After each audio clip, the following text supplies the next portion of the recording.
Bon, mais bonjour tout le monde. Il fait tellement beau à l'extérieur, je pouvais pas faire autrement que porter mes lunettes soleil en vous attendant pour venir passer un lumineux moment avec nous. Donc, je vous souhaite cordialement la bienvenue à ce premier jour de 4 du grand défi. Donc, je vais vous donner le temps tout doucement d'arriver, de vous poser, soit de venir prendre votre pause dîner avec nous si vous êtes au Québec, Ontario et autres belles provinces de notre pays, ou si vous êtes en fin d'après-midi, début de soirée en Europe. Tout le monde est la bienvenue à l'école Cybelle. Donc, j'ai envie de faire un petit jeu avec vous en attendant que les gens se connectent à tous les jours. Je vais avoir un petit accessoire mode en ma possession. Et aujourd'hui, j'ai envie que vous puissiez deviner la chanson que j'ai en tête en lien avec mon accessoire. Et présentement, c'est ceci.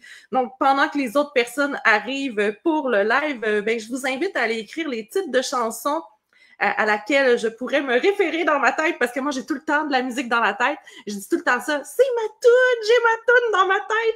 Donc, commentez ici si jamais vous savez à laquelle je fais référence en ce moment. Tic-tac, tic-tac, tic-tac.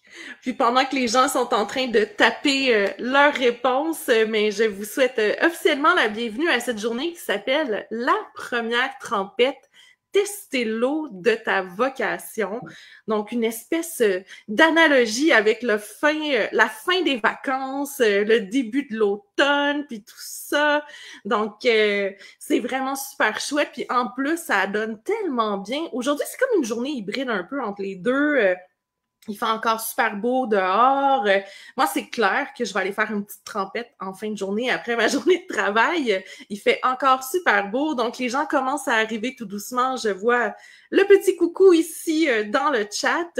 Donc, pour les personnes qui n'ont pas deviné c'était quoi la chanson, c'était la chanson de Corey Hart, I wear my sunglasses at night. Et là, comme il fait un petit peu sombre avec mes lunettes soleil pour pouvoir continuer la présentation, je vais enfiler mes lunettes d'ordinateur pour mieux vous voir et pour mieux débuter cette belle aventure avec vous. Alors, pour les gens qui ne me connaissent pas, moi, je suis Nancy Richard. Je suis la fondatrice et présidente directrice générale de l'école Cybelle et également du Cybelle Espace Bien-être, qui est notre entreprise sœur, qui est une autre école de formation. En gros, là, la distinction entre les deux, parce que je ne sais pas s'il y en a qui se posent la question, l'école Cybelle, c'est vraiment l'école de reconversion de carrière. C'est des formations de plus longue haleine qui mènent à un titre professionnel. Donc, on peut faire une formation pour devenir doula, tanadoula, naturopathe ou même coach aussi. Donc, des formations un peu plus costaudes. Et le Cybelle Espace Bien-être, qui est tout aussi importante pour moi, mon école, le CEBE qu'on appelle dans notre jargon. Le CEBE, c'est vraiment les formations de spécialisation ou les formations d'introduction. Fait que c'est soit qu'on se trempe un orteil ou qu'on décide de poursuivre une coupe de longueur de plus auprès de nous. Et on a même créé une nouvelle formule qu'on a bien hâte de vous présenter aujourd'hui. Et comme deux entreprises, c'était pas assez dans ma vie, j'ai aussi mon entreprise de mentorat entrepreneurial, donc Nancy Richard, qui est mon site web, nancy-richard.com. Et j'ai l'immense honneur et bonheur d'animer de façon hebdomadaire mon podcast qui s'appelle le podcast de l'entrepreneuriat authentique, qui est autant disponible sur les grandes plateformes de streaming, Spotify, Apple Podcasts et compagnie, que sur YouTube également. Donc, c'est vraiment mon plaisir là, quand je suis derrière un micro, là, comme vous voyez en ce moment, mais vous le voyez pas, mon micro, mais il est là, bien évidemment. C'est le moment où je m'amuse le plus, où je décroche, puis je me laisse aller, puis je transmets vraiment ma passion puis mon cœur dans tout ce que je fais. Et j'ai d'autres belles personnes que vous allez rencontrer dans mon équipe dans les prochains jours, qui, elles aussi, en fait, je peux même plus dire elles, parce qu'il va y avoir un homme avec nous aussi cette semaine. Ces merveilleuses personnes qui sont avec nous cette semaine ont aussi à cœur de transmettre avec passion et amour leur métier.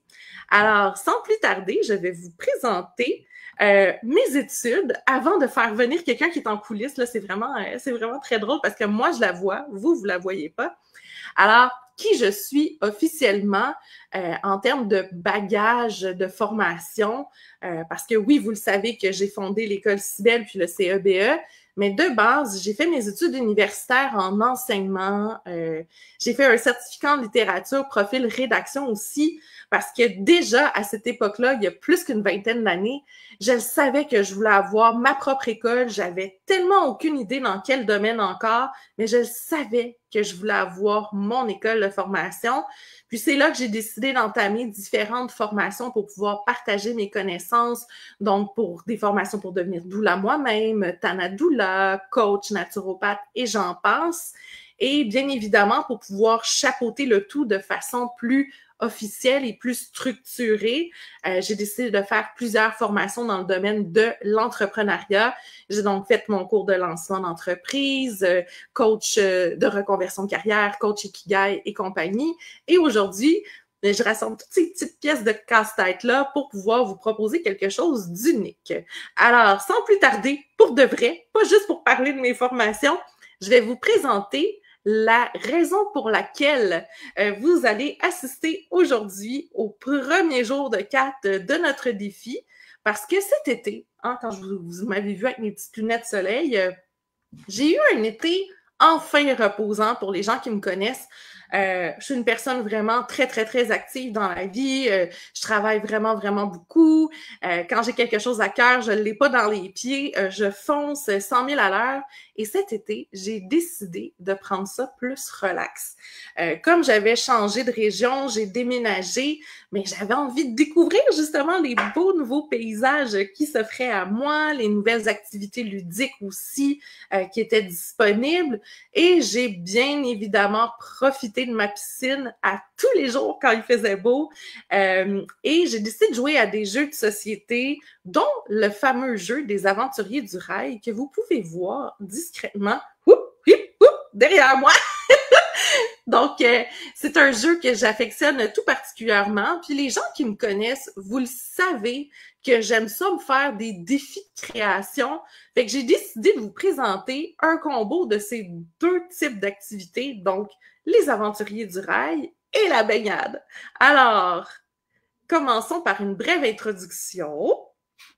Comme vous avez vu, j'avais mes petites lunettes de soleil. Donc, à tous les jours, vous allez voir, il y a comme un petit objet fétiche dans le cadre de cette présentation-là. Puis, si j'ai choisi les lunettes de soleil pour commencer la première journée, là, c'est parce que avant de plonger, ben, il faut savoir où on se met les pieds et aussi le cœur. Honnêtement, je ne sais pas s'il y en a qui sont comme moi, vous pourrez l'écrire dans le chat. Moi, me baigner dans un lac, quand je vois pas mes orteils, je trippe pas tant. J'aime ça voir qu'est-ce qu'il y a en dessous, puis tout ça. Donc, quand on enfile nos lunettes, c'est là qu'on est capable d'observer davantage le monde qui nous entoure avec un nouvel angle. Puis, ça va nous aider à mieux percevoir aussi les nuances, filtrer les jugements, puis entrevoir tous les possibilités qui s'offrent à nous.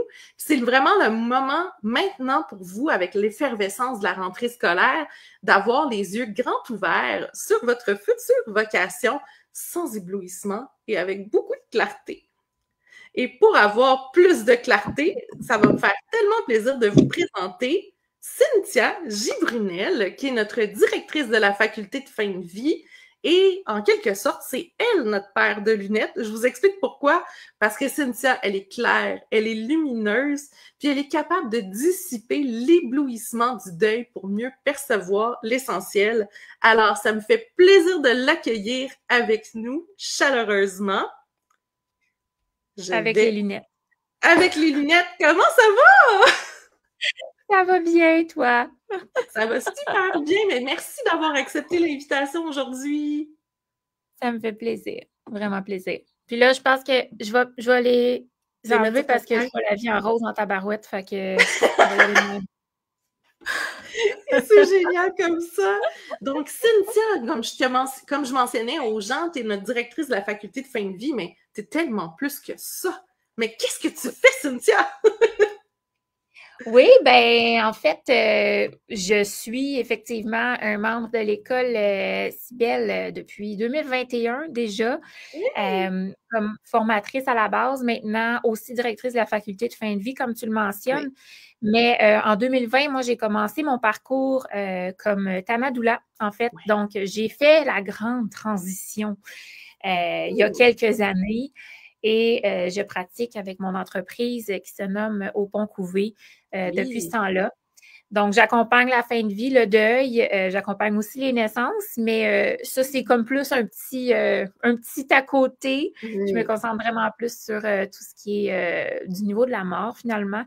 Et je suis aussi maman de 3 enfants, donc dans mon changement, ma transition, il y a eu beaucoup de réflexions à ce niveau-là, ce qui fait que avec l'école, quand on connecte avec les étudiants et étudiantes, ben il y a ce côté-là aussi qu'on comprend, hein, nous étant aussi des parents qui ont fait des transitions, qui ont fait des gros changements. Fait que très contente d'être la paire de lunettes de soleil du jour.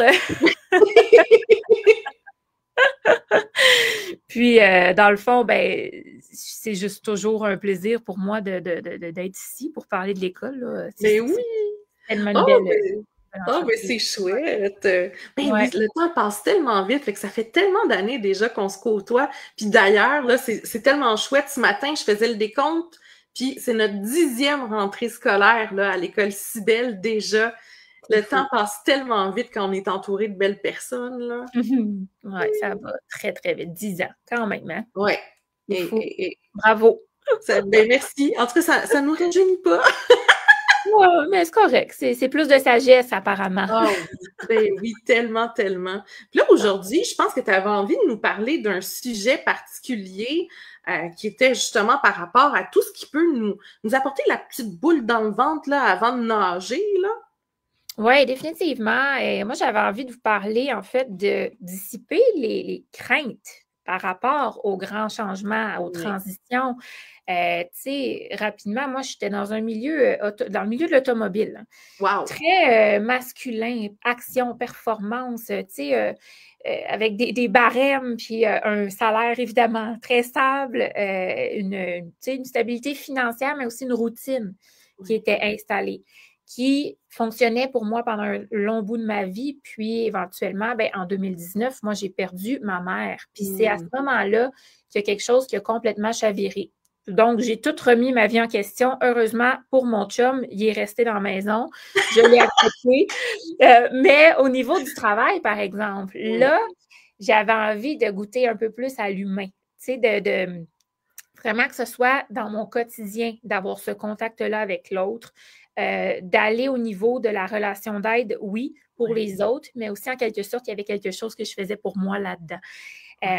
Ceci étant dit, je suis une personne assez impulsive en général, mais j'avais quand même en tête que si j'entamais cette transition-là, j'allais nécessairement toucher à la routine familiale, les finances. Fallait que autant mon conjoint que les personnes les plus proches de moi soient un peu au courant.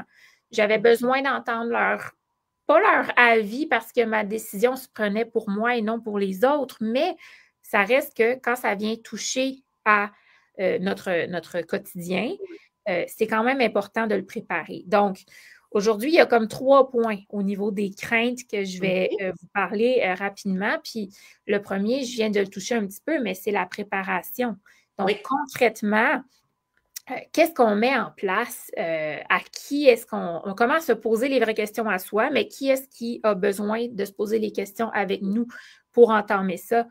Donc, c'est que ce soit au niveau financier. C'est quoi ma réalité financière là? Puis ce sera quoi ma réalité financière quand je vais être à mon compte, par exemple, quand je fais cette transition-là?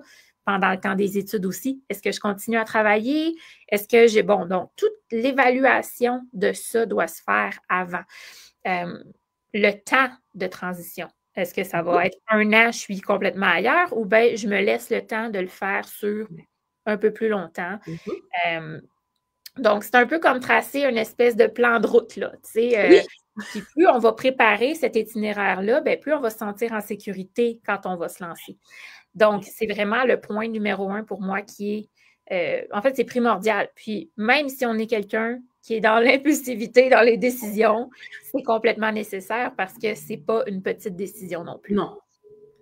Donc, les explorer finalement, nos craintes. Hein. En deuxième, c'est ce que j'ai envie de vous dire, c'est qu'il faut avoir le courage d'aller voir c'est quoi ces peurs-là. est-ce que c'est des peurs qui nous appartiennent? C'est-tu le fruit de nos angoisses, des projections? Est-ce que c'est des autres qui nous ont posé ces doutes-là? On entend souvent, et malheureusement, c'est souvent les personnes les plus proches de nous qui vont nous dire des phrases qui sont pas si encourageantes que ça, puis c'est jamais pour mal faire, c'est plutôt parce qu'ils s'inquiètent pour nous, finalement.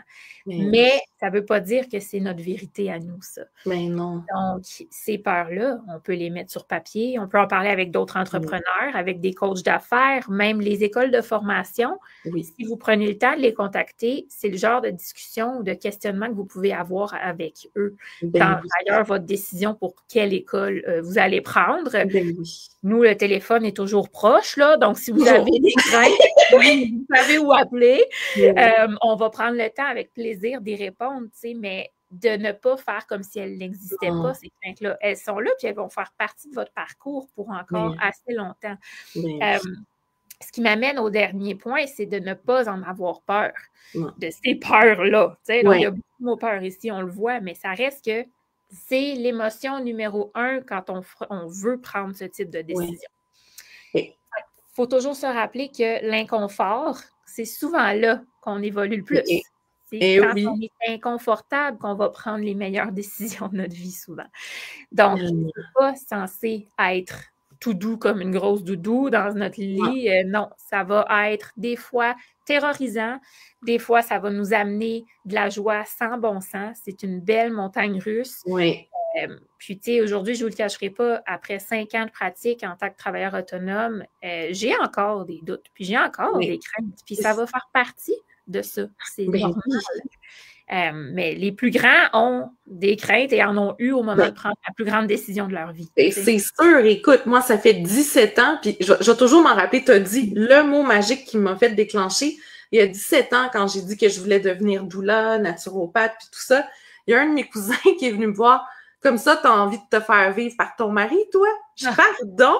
J'étais tellement outrée. Puis aujourd'hui, ben, mon plus beau succès est le fait que mon mari travaille avec nous.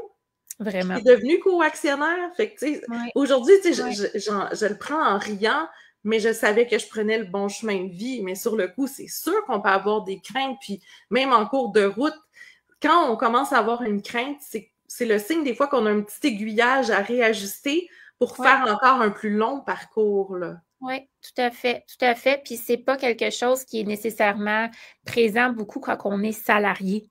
Tu sais, c'est très différent et très typique à l'entrepreneuriat, ça, ces espèces de craintes-là qui arrivent, comme tu dis, comme des messages de « Oh, là, je pense qu'on s'égare un peu. » Tu sais, on retourne dans notre lignée, puis on voit qu'est-ce qu'on doit faire pour justement apaiser ces craintes-là. Mais si d'emblée, on refuse d'y voir, l'évolution, elle se fera pas. Donc, il faut y aller dans le positif comme dans le négatif. Tout ça cohabite dans l'entrepreneuriat puis dans les transitions de carrière. Entamer des études, c'est pas quelque chose qui est à prendre à la légère. Puis en même temps, tu sais, là, je vous dis ça, puis ça a l'air de prendre un bac universitaire pour pouvoir le faire. Pas du tout. C'est vraiment juste d'être en vérité avec soi-même puis se dire, OK, tu sais, je veux faire ça, prenons le temps de vraiment le faire de la bonne façon. Exactement. C'est la meilleure façon de se permettre de réussir cette transition-là. Faut apprendre à apprivoiser cette espèce de mode-là de entre-deux, puis ça nous amène vraiment à des endroits, en fait, à l'endroit exact où on aurait besoin d'être, là. Oui, tout à fait. Oh, mais c'est chouette! Ben, merci du partage par rapport aux craintes. Puis, tu sais, comme Cynthia le mentionnait, là, nous, on est toujours à un clic pour répondre à vos questions, que ce soit par téléphone, que ce soit par courriel, que ce soit par rencontre en visioconférence. On est là vraiment pour vous soutenir là, dans votre reconversion, là. Oui, tout à fait. Tout à fait.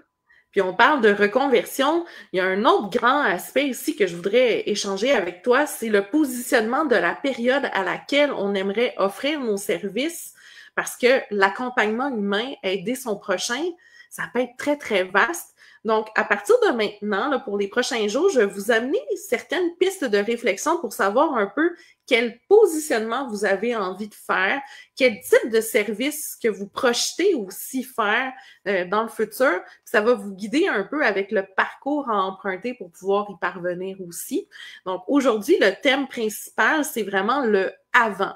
Puis le avant, en tant que tel, c'est par rapport à la périnatalité maintenant, parce qu'il faut savoir que les grandes spécialisations là, offertes à l'école Cybelle puis au Cybelle Espace Bien-être, c'est l'accompagnement des 2 passages de la vie, la naissance et la mort. Donc, si on se projette maintenant par rapport au module de périnatalité, c'est si on désire offrir différents services dès la phase de préconception et durant la grossesse, et par rapport à la fin de vie, si tu veux les mentionner ici, Cynthia, c'est quoi les grandes étapes?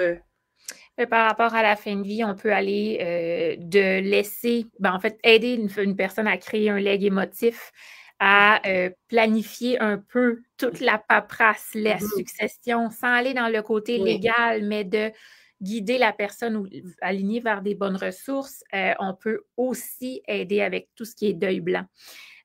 Donc, la personne est encore là, mais on a quand même un besoin de préparer ce qui s'en vient. Donc, il y a plusieurs choses là, à voir avant même le décès. Là. Je suis seule. Mais là, je suis là. C'est correct. On va voir le PowerPoint.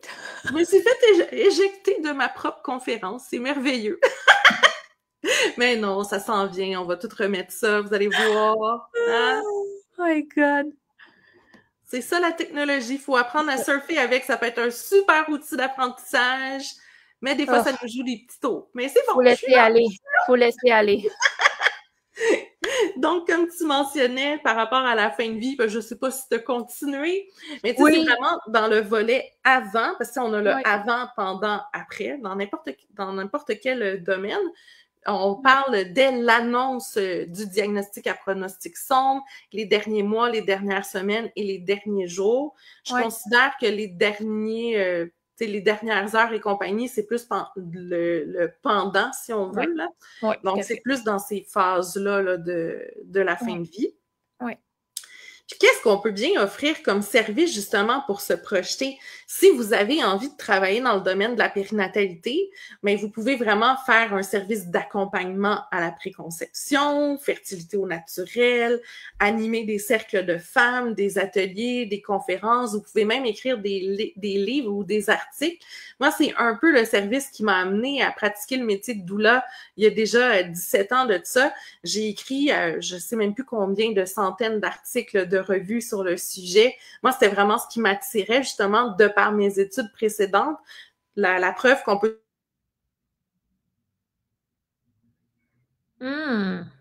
Nancy, arrête pas de se faire sortir de sa présentation. On va attendre de voir, parce que je peux pas contrôler le PowerPoint. Ben non. Oh, she's back. Ben, j'ai l'impression que mon Internet est instable aujourd'hui. Et bon, on va y arriver. Ouais. Ben oui. Alors, je vais vous remettre ça ici.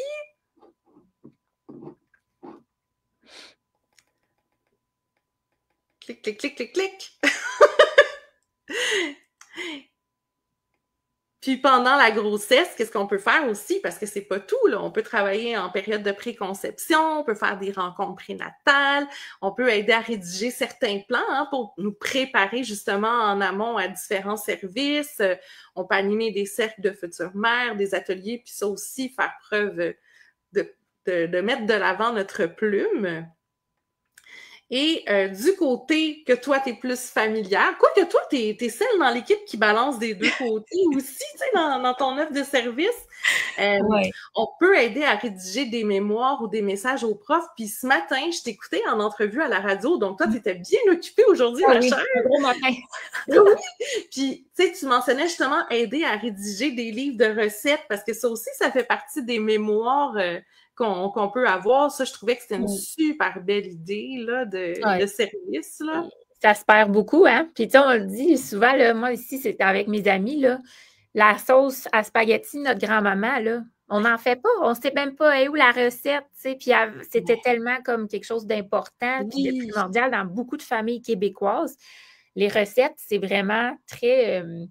c'est très identitaire d'une Ouais. famille, d'une personne, tu sais. Fait que je Oui, mentionne souvent cet exemple-là parce oui, que oui. c'est ça, c'est tellement important, puis ça se perd, tu sais, maintenant, mais on peut faire quelque chose avec ça, puis s'assurer que Oui, tu sais, que ça va se transporter dans les générations à venir. Ça peut être ouais. notre rôle. Mmh. Oui, tout à fait. Puis sinon, échanger, discuter, puis juste passer du bon temps en compagnie de, tu sais, pas être obligé de meubler le temps, puis être présent vraiment entièrement, pleinement auprès de la personne. On peut aller au domicile des gens, faire des rencontres en ligne. Il y a tellement de possibilités là aujourd'hui qu'on peut faire. Ouais. Il y a beaucoup de ça dans le Tanadula. Il y a beaucoup de avant, Oui, en fait. oui, Ouais. Ouais. oui. Beaucoup, beaucoup de soutien en amont aussi, Ouais. aider les gens autour à se préparer à ce qui s'en vient aussi, Ouais. surtout dans les cas où on peut prévoir le tout aussi, là. Définitivement. Chose qui, on s'entend là, ici au Québec, c'est une réalité qui est de plus en plus présente, là, mais l'aide médicale à mourir, ça a Oui, amené un changement quand même. Tu oui, sais, il y a une préparation, tu sais, il y a une date, là. Fait que oui, ça apporte un autre type de soutien qui est de plus en plus en appel, tu sais, parce que sinon, c'est pas comme la grossesse, hein, la date de décès, sinon on ne sait oui. pas c'est quand ça va Mais, arriver. Fait que, le travail en amont, des fois, il est plus long qu'on pensait, oui, oui, des tellement, fois plus tellement. court. Tu sais. Hey, on sait jamais. Ouais, Et vraiment. Mmh. puis on peut animer des groupes de soutien aussi. Là, ça, je le vois vraiment qu'il y a une belle effervescence autour de ça. Oser parler de la mort, oser parler du deuil, tout ça, c'est quelque chose de vraiment extraordinaire à mettre de l'avant. Juste Ouais. aller aider aussi les gens, comme tu mentionnais ça aussi dans ton entrevue ce matin, des petites tâches ménagères qu'on peut faire légères. Je sais que tu Mmh. parlais aussi du après, mais ça, je le garde pour un autre jour. Oh oui. Mais n'empêche que ça donne un bon coup de pouce, donner des ateliers, des conférences, puis ça aussi rédiger certains articles ou des livres sur le sujet. Ouais. Puis, dans les derniers mois, derniers jours, mais c'est vraiment du soutien émotionnel, plus, être présent, faire des rencontres, puis être là pour soutenir dans peu importe la variation, selon le lieu prévu du Ouais. décès. Ouais. Échanger, faire des célébrations, hein? Ça, je pense que Oui. c'est quelque chose que tu affectionnes particulièrement. Ouais. Donner des conférences, des ateliers encore là aussi. Parce que la Ouais. beauté de la chose, là, quand on fait une formation là, avec l'école Cybelle, que ce soit du côté Doula ou du côté Tanadoula, mais nous, on vous prend toujours avec votre projet post-graduation, puis on vous aiguille tout le long pour que vous puissiez bâtir vos outils, parce que il y a peut-être des personnes qui vont prendre la formation pour faire X services, puis d'autres X services, mais on est tout le temps là pour entrecroiser le tout, vraiment pour vous permettre de vivre de votre rêve, là, si on veut. Là. Il y a une grande possibilité. En fait, il y a une grande créativité qui est laissée aussi aux étudiants et étudiantes, là. Ouais. Ben oui, Ouais. tellement. Puis qu'est-ce qu'on peut faire aussi? On a eu la brillante idée, j'aime ça dire, la brillante idée. On a eu l'idée de vous présenter des micro-programmes maintenant parce que ça aussi, c'est une histoire de se tremper le gros orteil avant de plonger parce qu'on sait là, que vous venez vraiment de tout horizon différent, que vous pratiquez peut-être un autre métier sur le terrain puis que vous avez envie de bonifier vos connaissances sans faire nécessairement une grande certification. Donc, on vous propose dès maintenant 4 micro-programmes au Cybelle Espace Bien-être. Il y en a 2 que je vous présente aujourd'hui puis 2 que je vous présente demain. Parce que là, je vous présente les 2 qui ont un lien avec le avant aujourd'hui. Donc, au niveau de l'accompagnement prénatal, on a créé un micro-programme qui comprend à peu près 38 cours découpés en 7 niveaux, 18 modules, qui correspond grosso modo à 350 heures. Vous aurez le détail directement sur le site web, puis je vous en parle encore plus à la 3e journée. Mais pour vous dire qu'une certification, on parle plus de 600 heures dans sa version autonome et 1200 heures dans la version accompagnée. Donc, ça vous permet vraiment d'aller chercher tous les outils ciblés au volet prénatal via ce micro-programme-là. Et les principales intervenantes, vous en connaissez déjà 2 aujourd'hui. Donc, il y a Cynthia et moi, et puis on a Delphine qu'on va rencontrer vendredi, et Claudine, qu'on va rencontrer demain, qui est la directrice de la faculté École Doula Cybelle. Donc, vous allez pouvoir avoir la chance de la rencontrer demain. Et qui pourrait bénéficier de faire ce programme-là? c'est toutes les personnes qui auraient envie de tester un peu, est-ce que j'aime vraiment la périnatalité? Est-ce que je suis fait pour ce domaine-là avant de plonger dans un programme qui est un peu plus costaud comme celui de doula, ou quelqu'un qui aurait juste envie d'ajouter la spécialisation grossesse dans son métier, quelqu'un qui serait acupuncteur puis qui aurait envie d'aller chercher plus de connaissances, vu qu'il y a beaucoup de clientèle de futures mamans, ça pourrait devenir un super atout. Et au niveau du avant, en fin de vie, ben, il s'appelle accompagnement en fin de vie. Donc ça aussi, c'est un micro-programme de 350 heures qui a 26 cours, 13 modules et 4 niveaux. Et ça aussi, il y a Cynthia Delphine, que vous allez rencontrer bientôt, qui est la directrice générale adjointe aussi de l'école, et moi-même. Donc, on vous propose différents sujets. Puis ça aussi, c'est le même principe. C'est les personnes qui sont déjà sur le terrain puis qui aimeraient ça aller chercher des outils de plus.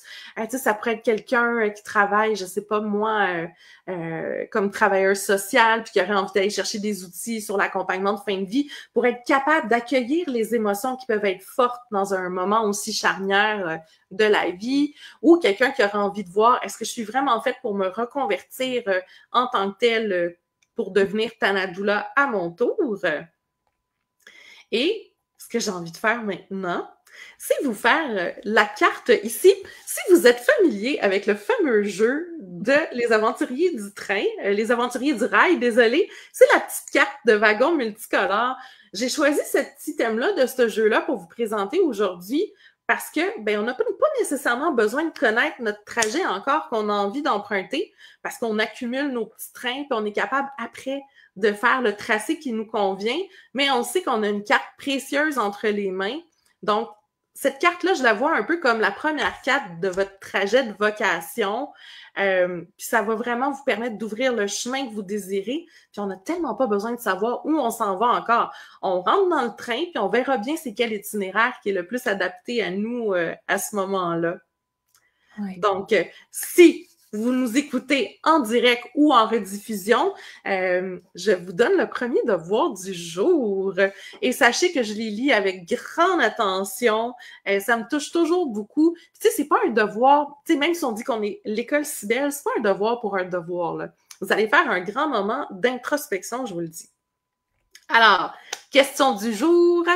Et j'irai l'écrire en dessous dans le chat aussi pour que vous puissiez y avoir accès rapidement pour faire copier-coller, pour écrire votre petit devoir. Écris une courte lettre à ton toi du futur dans laquelle tu expliques pourquoi tu envisages d'explorer les avenues disponibles vers l'accompagnement humain. Je vais la redire une deuxième fois pour nos amis auditifs, parce que nous, à l'école, on essaie d'aller chercher autant les visuels, les auditifs, les kinesthésiques, avec toutes les façons qu'on enseigne là, notre matière. Donc, question du jour, une deuxième fois. Écris une courte lettre à ton toi du futur dans laquelle tu expliques pourquoi tu envisages d'explorer les avenues disponibles vers l'accompagnement humain. Alors, c'est entre 200 et 400 mots. Je sais que vous avez envie de partager beaucoup de choses envers moi, mais comme vous allez avoir un autre devoir demain puis après-demain, je vous limite à 200 à 400 mots. On a jusqu'à minuit heure du Québec pour nous l'envoyer. Et il y a une adresse courriel qui est dédiée à l'envoi des travaux. C'est défi@écolecybelle.com. Et mettez pas juste le texte copié-collé là, dans le email. Prenez la peine de le mettre dans un document Word ou Google Doc. Prénom, nom et devoir numéro 1 pour que je puisse classifier le tout puis vous faire le retour qui est nécessaire. Donc, ici, en résumé, aujourd'hui, on a parlé du sujet qui est dissiper les craintes et on a fait le petit tour d'horizon du volet avant. Et là, maintenant, même si c'est plus le avant, c'est le après maintenant, vu que c'est la conclusion. Aurais-tu un petit conseil aux personnes qui nous écoutent en direct ou en redifféré pour pouvoir se préparer pleinement à la rédaction de ce devoir-là?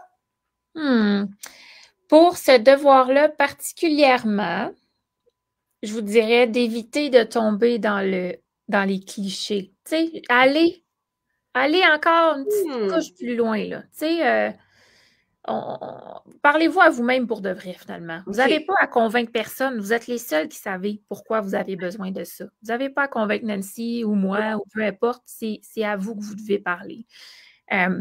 Puis, je me permets un petit conseil pour la transition complète.